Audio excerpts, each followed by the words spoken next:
This aircraft is the most advanced of its breed. Built around a first look, first shot, first kill ethos, it is all set to become the air-dominant stealth fighter of the 21st century.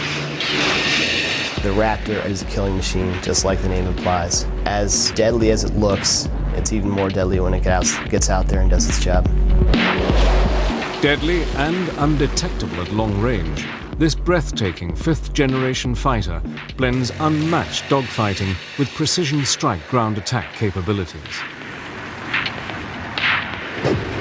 You literally are able to swim through the sharks, and the sharks never see you and never know you're there. And at any point in time, you can reach out and touch them with deadly force. Capable of super cruise and packing a deadly array of state-of-the-art missile systems, this stealth jet of the new millennium can intercept and strike any target with near impunity. They die. They die without knowing where the Raptors are. They die without knowing that they were targeted. They die wholesale. Now, using unique footage, we'll take you on an all-access tour of America's newest superweapon, the FA-22 Raptor.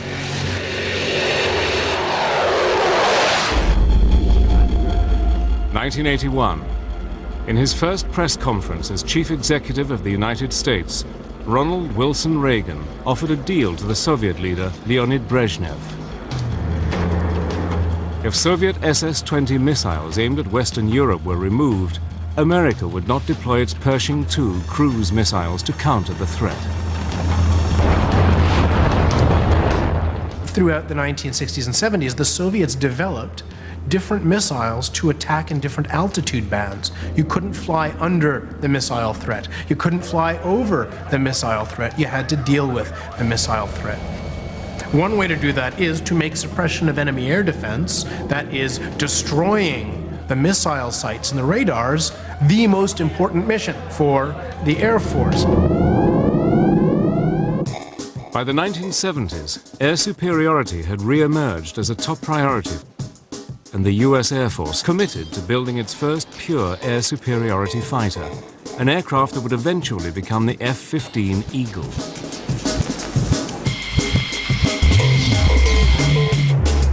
But just as F-15s became operational in 1978, alarming new evidence suggested that the new fighter's superiority might only be temporary.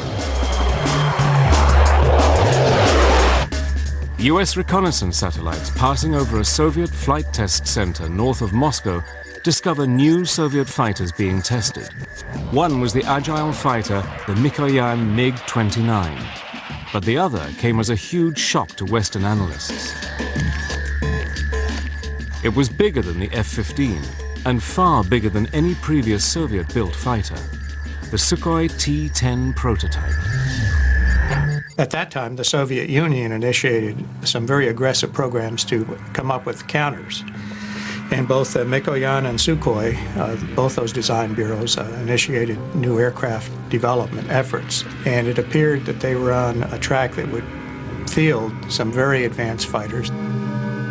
If the MiG-29 had concerned the American military establishment, the existence of the Sukhoi T-10 set alarm bells ringing. These are very good aircraft. They're aircraft that play in the same league as some of the top NATO aircraft, like Phantom, and ultimately like F-15. The goal is world peace. That must be Just weeks into his first term, America's 40th president increased US defense spending by $32.5 billion and began the rearmament of the United States on a colossal scale. In 1981, the Cold War was getting very warm. As Reagan and Brezhnev squared up, the US Air Force concluded that it urgently needed a replacement for its F-15, an advanced tactical fighter, or ATF, that would have no equal.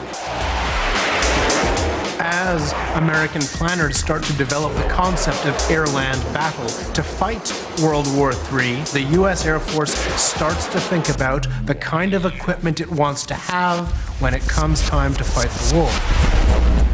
At that time, in the secretive black world of advanced aviation development, one technology had emerged at the forefront of all military aircraft development: stealth.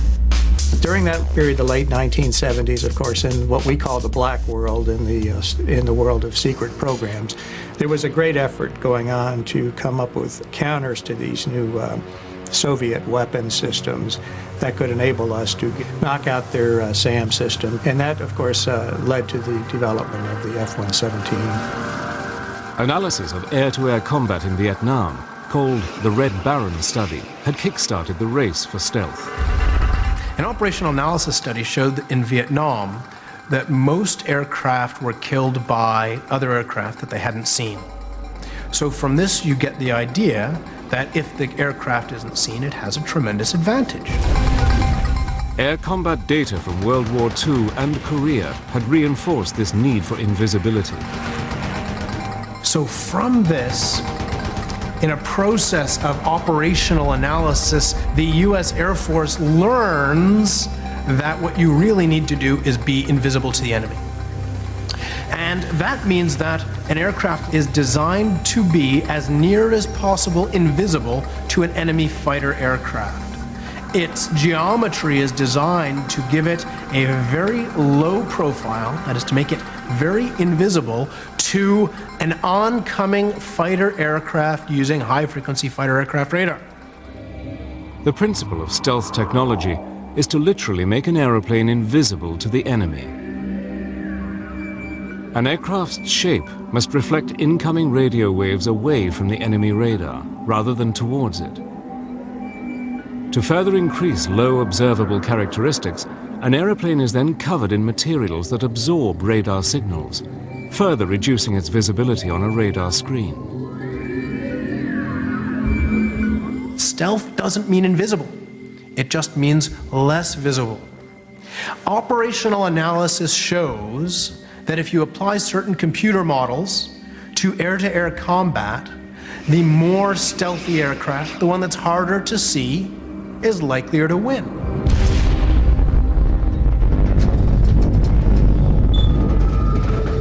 Leading the way in stealth technology was Lockheed's Skunk Works. In the late 1970s, stealth wasn't widely known outside of a few companies. The ability to integrate stealth technology, shaping for stealth, and the materials was really only well known in two companies. It was Lockheed and Northrop. In 1977, amid unprecedented security, Lockheed had flown a prototype of the world's first stealth fighter. And by the 1980s, during Operation Just Cause, its F-117 had helped to destroy General Noriega's regime in Panama.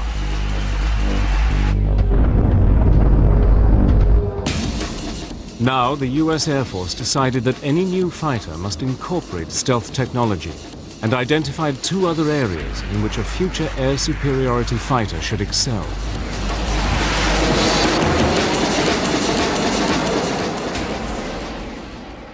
Well, at that stage of the game, it was clear that the Air Force wanted a stealthy fighter. It was also clear that they wanted an airplane that would supercruise, in other words, run supersonically without lighting off the afterburners. And they didn't want to sacrifice any of the classic fighter maneuverability. So they wanted a fighter that, besides all the new technology, would maneuver as well or better than the F-15. In October 1982, representatives from fighter manufacturers met with the US Air Force and began to identify the specific must-haves for the new fighter. At the time, there were 8 contractors that built combat aircraft in the States. 7 of those responded to our requests for proposals. From that period of 1983 to 85 or 86 was a process of refinement, narrowing down the specific parameters. It must be a supersonic cruise aircraft with a combat radius of 700 to 900 miles with reduced observables if possible. The aircraft would have to be able to operate on a 2,000-foot runway and must be easier to maintain than an F-15. The challenge had been issued. Now it was up to the finest aviation manufacturers in the world to respond. I'm a village optimist, and I have to say that the requirements were very demanding, but I didn't have any strong feeling that we couldn't do this. The Advanced Tactical Fighter program was about to begin, and the Raptor, America's 5th generation fighter, was about to be hatched.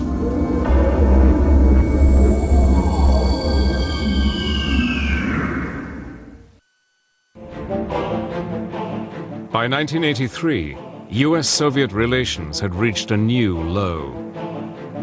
Following Leonid Brezhnev's death, the Politburo, now controlled by ex-KGB boss Yuri Andropov, had been labeled by Reagan as the focus of evil in the modern world. Continuing his policy of rearmament, Reagan announced plans for the Strategic Defense Initiative, better known as Star Wars, and Moscow reacted furiously.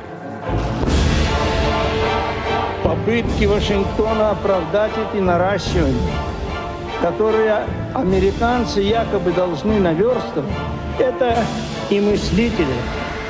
That August, when Korean Airlines Flight 007 on its way to Seoul from New York strayed several hundred miles off course into Soviet airspace, Russia acted. A fighter was sent up, and the civilian airliner with 269 people on board was shot down.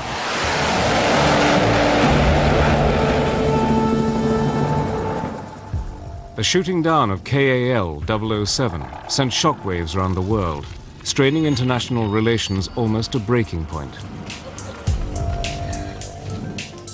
What can we think of a regime that so broadly trumpets its vision of peace and global disarmament, and yet so callously and quickly commits a terrorist act to sacrifice the lives of innocent human beings?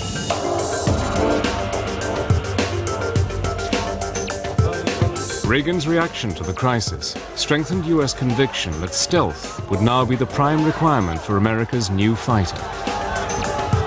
Some senior people in the Pentagon looked at the stealth requirements and decided they were inadequate, and they radically changed them.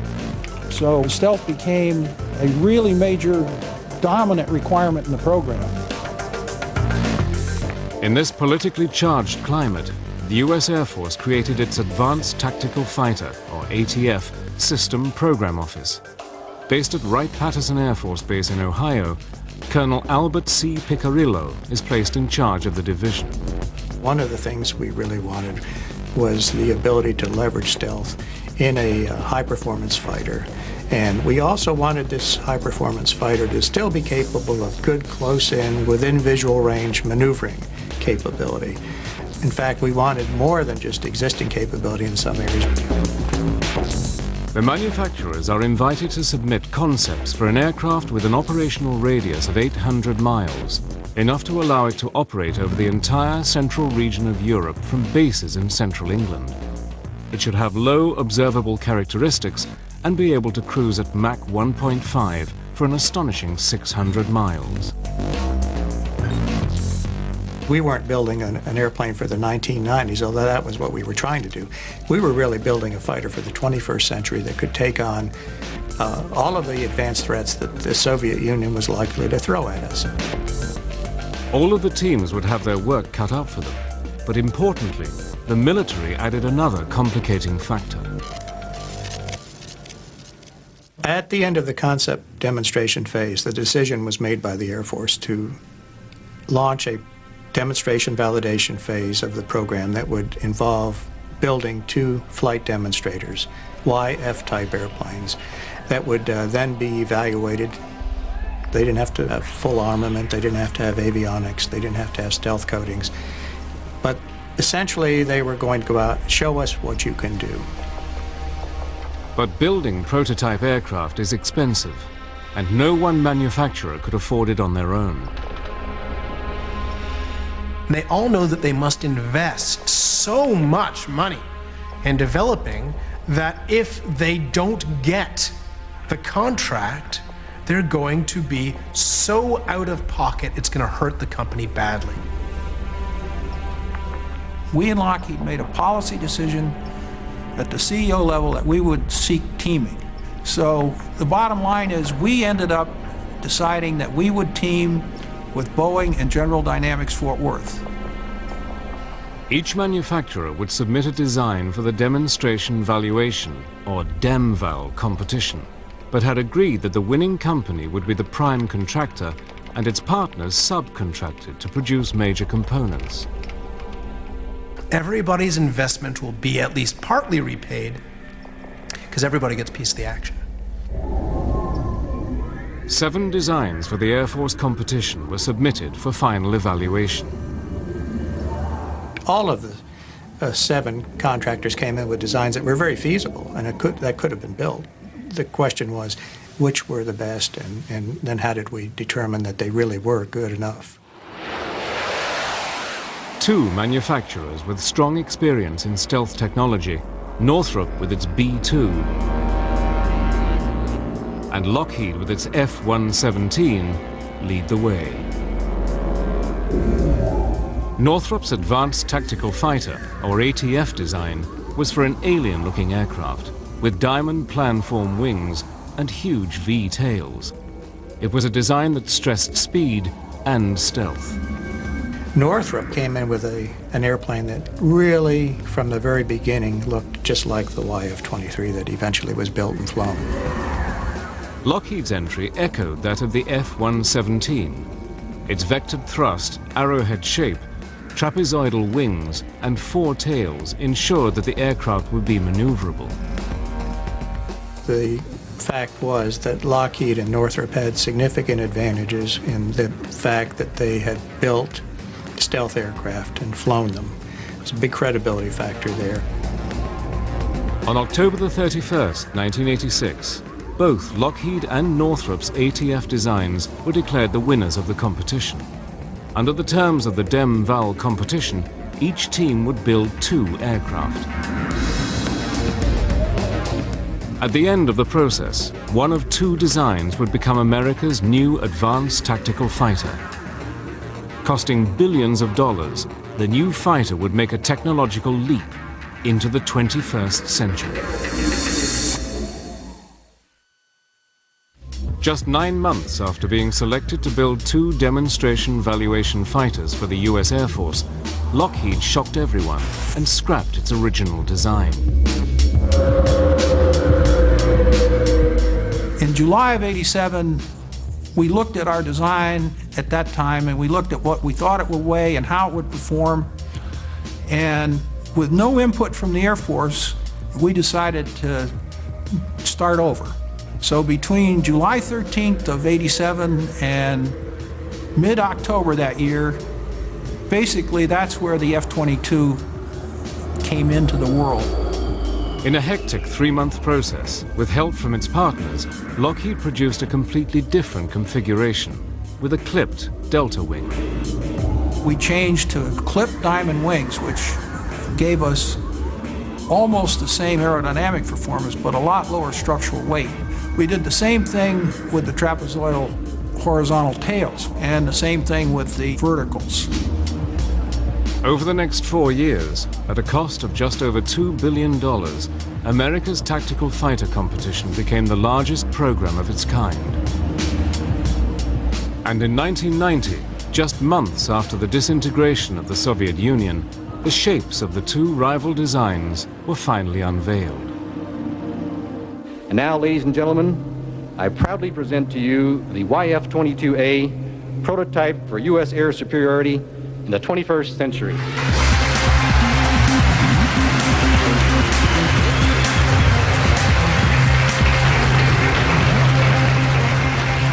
On behalf of the entire team, I am honored to present the YF-23.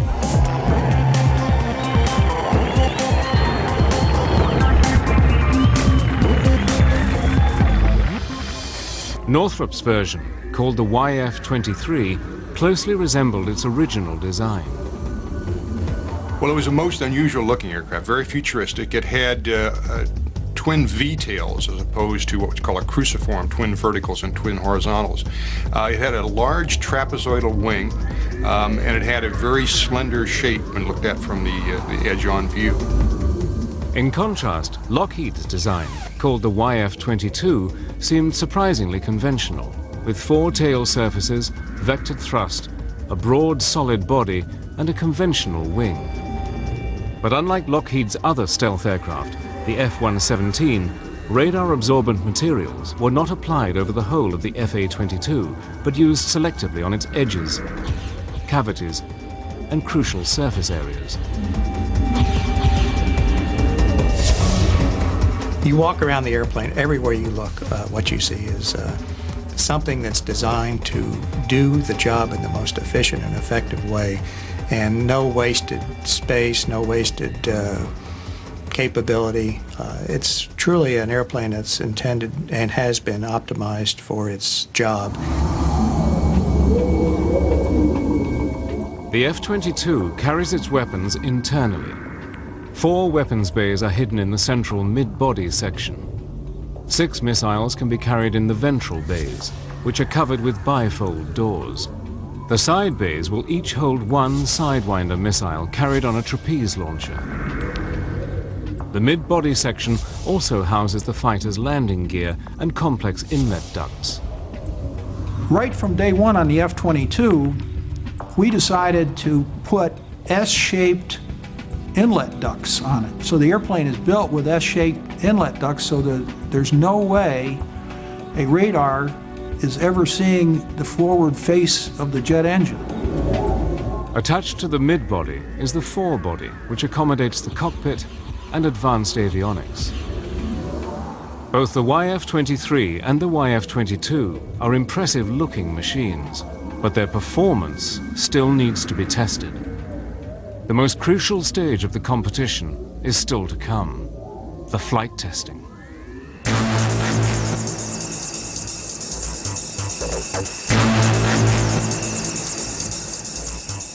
Northrop was first in the air.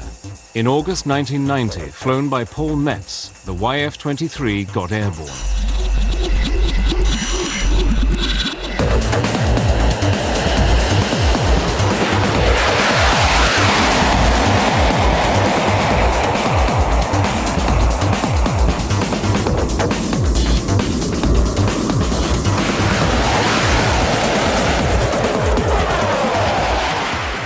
The test was a huge success.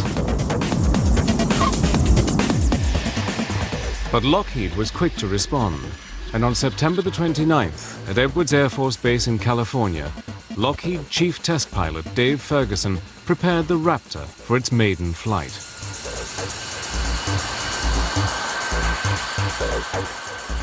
I pulled on the runway and looked down the runway. It was just a feeling of really relief and that we're going to do it. And I ran the airplane up to 80% military power. And the acceleration was just amazing. I mean, it was like an F-15 in full afterburner.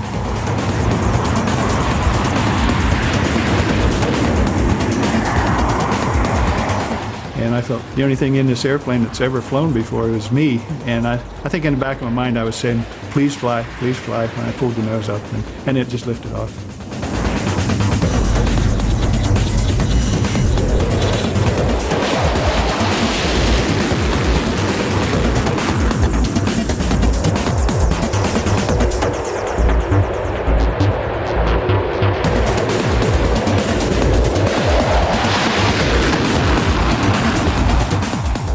I was fully aware we had a wonderful flying airplane, and the handling qualities in the takeoff and landing, or power approach as we call it, were just absolutely superb. When I landed and Sherm met me at the airplane, I said, hey boss, we really have a winner here. The way the F-22 performed was no surprise to anybody who was involved in the program, not at all. I mean, my money has been on the F-22 from early 1985, and it'll be there till I'm gone. Over the next 3 months, the Raptor underwent a whole series of tests. The Air Force required both teams to give them performance projections, and then they were going to actually compare that with what the airplanes actually did in flight, subsonic, supersonic, at different altitudes, and so forth. The winner of this stage would earn a contract for 650 aircraft. The decision would hinge not just on what the contractors promised, but on the Air Force's confidence in their ability to deliver. We expected to get a lot of flying done in the 90 days. We actually got 72 flights out of 2 airplanes in 90 days. And that is about as good as you can do. During flight testing, the Raptor had beaten Northrop's YF-23 in a number of crucial performance areas. We focused on the supersonic testing, including supercruising, and we did something that Northrop didn't do, and that is we did launch a couple of missiles. We launched a Sidewinder out of the internal side bay on our prototype airplanes, and we launched an AMRAAM long-range air-to-air missile out of the internal weapon bays. The YF-22 had clearly shown that in every category it was far superior to any existing fighter. The Air Force was very impressed by what Lockheed had done. Their flight test program was very aggressive. They flew hard and fast. They flew many more hours and sorties than Northrop did. And all of that gave the Air Force confidence that they knew what they were doing, high confidence, and they could build a superior airplane.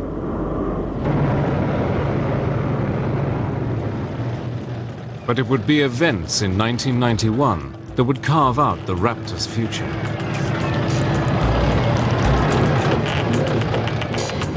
"22 minutes after midnight on January the 17th, 1991, Lockheed's stealth F-117 spearheaded US strikes against Saddam Hussein's regime.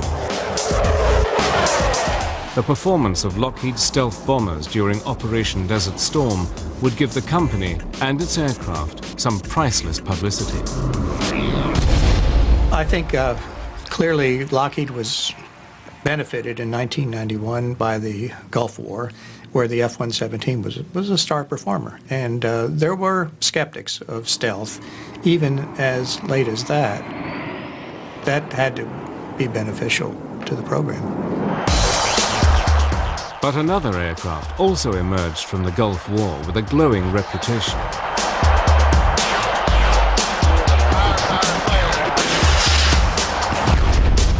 The F-15, the aircraft destined to be replaced by the ATF, had emphatically confirmed its status as the foremost air superiority fighter in the world. Now it appeared that the need for an advanced stealthy fighter, the F-22, might be totally unfounded. See, it's not like the F-15 wasn't any good. It's a good aircraft. It's still a good aircraft. It will be a good aircraft for years to come. You could even just tool up the factory and keep building new F-15s. Why not? Hey, I'm going to bring him up now. But not everyone agrees.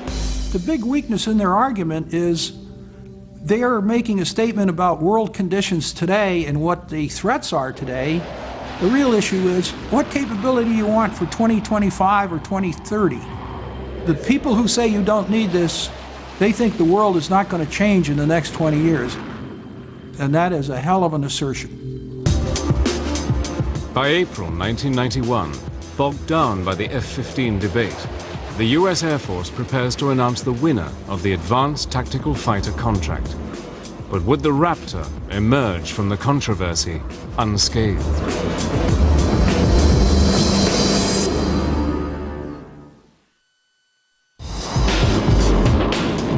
On April 1st, 1991, the US Air Force awarded a $9.5 billion contract to the Lockheed, Boeing, General Dynamics team responsible for the winning F-22 Raptor design. Having won the contract, Lockheed announced that it intended to locate the F-22's headquarters in Georgia, where the Raptor's forward fuselage would be built. General Dynamics will build the F-22's mid-body section in Fort Worth, Texas, and Boeing would manufacture the wings and tail in Seattle, Washington.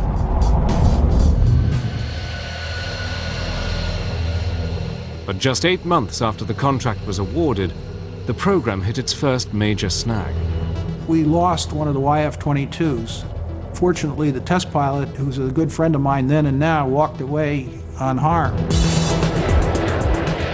During preliminary testing, the unthinkable happened. a YF-22 flown by Tom Morgenfeld crashed just after takeoff. As this unique footage shows, the aircraft's thrust vectoring system forces it to belly land on the runway. A key element of the Raptor's design, thrust vectoring uses movable exhaust nozzles to alter the angle of thrust from the two Pratt & Whitney engines. As the Raptor makes its low-level flyby, Tom Morgenfeld keeps the stick forward to keep the nose down. But as the landing gear is retracted, the thrust vectoring engages and pushes the aircraft towards the tarmac. As the pilot struggles to correct this change in direction, the Raptor seesaws. The fundamental error there had nothing to do with the airplane. It had to do with the fact that you don't fly a green airplane and fly it at low speeds, at low altitudes. The cause of that accident was stupidity on the part of the management. It had nothing to do with technology. Despite the loss of the stealth aircraft, the program had achieved its major goals. 10 million man-hours of analysis, 4,000 hours of radar testing, and hundreds of hours of flight testing had gone into the development of the aircraft, even before construction was given the go-ahead. In fact, the F-22 has accomplished more flight testing than any other fighter prior to full-scale production. The first FA-22 built for the US Air Force was unveiled in a ceremony on April the 9th, 1997, at the company's headquarters in Marietta, Georgia.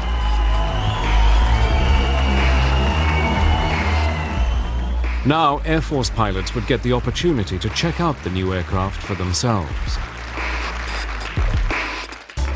I would call the Raptor the Miss America of all aircraft. It's got the talent, it's got the bikini contest won, it's beautiful, it's got all the capabilities. It really wins the show in every aspect. The airplane is eye-watering. It does everything the pilot asks of it, and it is very good at what it does.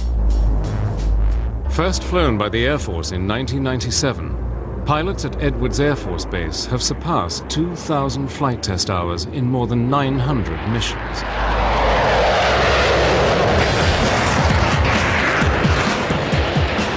The first time I went out, one FA-22, me, against 4 F-16s. And they told me what they were going to do. They were going to do everything possible to defeat my systems. And I watched exactly what they did the entire time and shot them all. It was almost too easy, and I was almost laughing in the cockpit. One of the key advances in the Raptor's design is its advanced cockpit and integrated avionics systems. But I think really where the Raptor gets its amazing capability is the fusion of all of the different sensors on the aircraft. You have a tactical scope that combines the information of all the other sensors on the aircraft into one display for the pilot. So as a pilot, you don't have to sort through the radar or another sensor to see what's going on around you. Information is power, and the way this airplane displays information to you, it gives you knowledge of the battle space. It's all about seeing what's out there in front of you and being able to make decisions about what to engage, when to engage, and how to engage it. I'd say integrated avionics does two things for me. Number one, it makes me a lot safer. It gives me less chance to crash my jet. It also makes every pilot who flies this aircraft more deadly. Instead of having to do 6 or 8 steps to achieve a kill, you really only have to do one. The Raptor carries a formidable array of ordnance. All of the Raptor's weapons are housed inside the aircraft. 2 bays at the bottom of the plane utilize a pneumatic-style hydraulic launcher that literally punch the missiles, or JDAMs, out of the aircraft with a force of 40 Gs. And 2 side bays house air-to-air missiles. Here, a trapeze launcher moves the missile outside the airframe very rapidly, a fraction of a second before the missile is fired. And to complement the Raptor's armament of 8 missiles, the fighter also has a gun. At one point in the evolution of the Advanced Tactical Fighter program, the US Air Force had raised the question of eliminating the gun to save weight. I think that the designers of the F-A-22 realized mistakes of the past, like the F-4 initially being designed without a gun, and realized that you should never say never about a threat that you're going to face or a situation you're going to find yourself in. And so the Raptor has designed itself a gun. Will anybody get close enough for us to use the gun? Well, hopefully not, probably not. By the late 90s, pilots in the Raptor program were convinced that their aircraft was made of the right stuff and would easily be able to outperform and destroy any other fighter in existence. It is the sum of the parts that makes the F-A-22 so capable. Probably most important in my eyes is the stealth. Having an aircraft that nobody can see is just a tremendous, tremendous advantage. The speed, the maneuverability, the precision, all those factors are incredible also. So when you put everything together, the Raptor is just incredible. But this belief was exclusively based on controlled flight and missile firing exercises. What the Raptor's pilots really needed was combat experience, and they were about to get it.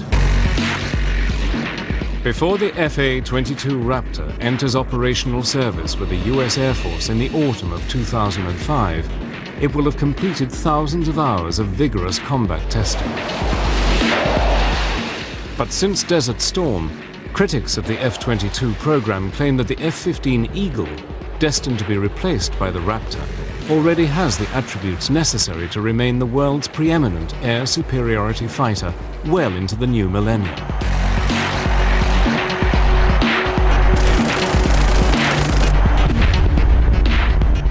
It is a view dismissed by the US Air Force.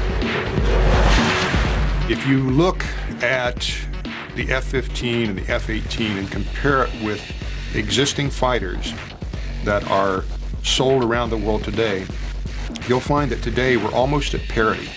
If we ever run up against an enemy that has the ability in terms of the air crew to use those enemy fighters, we will have a tough time with the current generation. The F-15 is a great aircraft, and in air-to-air it is outstanding. However, with the production of new fighters that are being produced today and also some surface-to-air threats, there are situations in the F-15 that would make me nervous.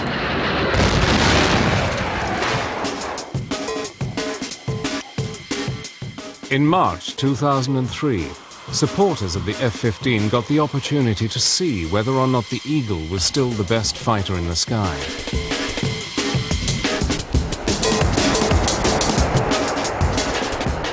Five F-15s would go head-to-head with a single Raptor. Although no missiles would be used during the exercise, the sorties would closely resemble actual combat. No quarter would be given by either side. This was a kill or be killed exercise. There were 5 adversaries and me, and my biggest concern was running out of weapons too soon. All 5 F-15s are flown by experienced F-22 pilots. One by one, the Raptor brings them down. I could never see them. I never knew that they were there, and I died. You got someone locked? Roll up. I could hear him on the radio calling his simulated missile shots, Fox 2, and knowing that this was getting really unnerving because I could also tell his range was closing rapidly on me. There, 17,000, splash, splash. I don't think anybody ever saw me the entire time that while we were out in the airspace. Bandit, bandit. Fox. Could not find him no matter what I did, and the next time was when he flew directly over the top of my airplane. I saw him visually. Well, in 3, 2, 1, snap.